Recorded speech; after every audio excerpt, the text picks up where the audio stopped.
Là, on a écrit Léon Marchand. Ça, c'est Clément Noël. Antoine Dupont, ici.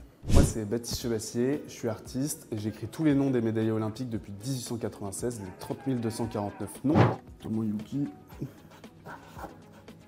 Cette idée, elle m'est venue il y a 3 ans. J'ai découvert 2 articles. Le premier qui disait qu'il y avait eu 35 000 médailles depuis le début des Jeux olympiques modernes, donc depuis 1896. Je trouvais le chiffre énorme. Et ensuite, j'ai vu un deuxième article qui présentait le travail de Roman Opalka, qui est un artiste polonais qui a dédié sa vie à peindre l'écoulement du temps. Donc il peignait 1, 2, 3, 4, 5. Et il a fini sa vie 30 ans après. Et il avait écrit le chiffre 5 600 000. En fait, j'ai mélangé ces 2 idées pour rendre hommage aux athlètes en se disant, en fait, il faut y passer du temps si tu veux vraiment leur rendre hommage. C'est à peu près 1 an et demi que j'écris. Donc à la base, je devais écrire à peu près 1 heure par jour, grosso modo. Après, il y a des fois, on part en week-end, il y a les vacances, etc. Donc ça décale. Je voulais vraiment finir avant la cérémonie d'ouverture. Et du coup, j'ai cartonné, parce qu'il fallait que j'écrive beaucoup de noms. J'ai fini à 3h du mat pas mal de fois. À partir de 1948, j'ai commencé à écrire les premiers noms des médaillés vivants.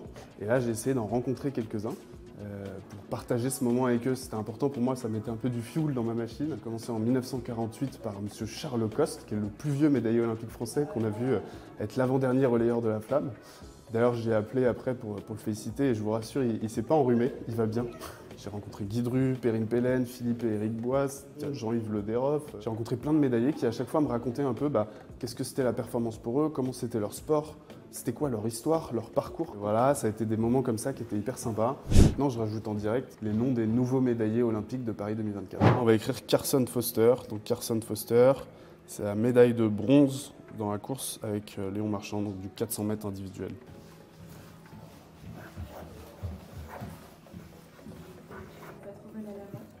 Non, ça va. Maintenant, ça va. J'ai eu quelques tendinites sur le chemin. C'est vrai ? Mais ouais. Donc ça, c'est le 13e rouleau. C'est le 123e mètre.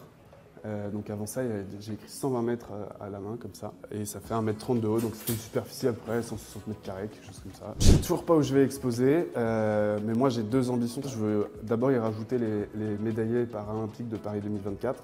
C'est important pour moi. Il faut savoir que la base de données, en tout cas, on n'a pas été capable de me la communiquer. On m'a dit qu'elle n'existait pas. Et pour l'exposition, moi, j'ai 2 grands projets là-dessus.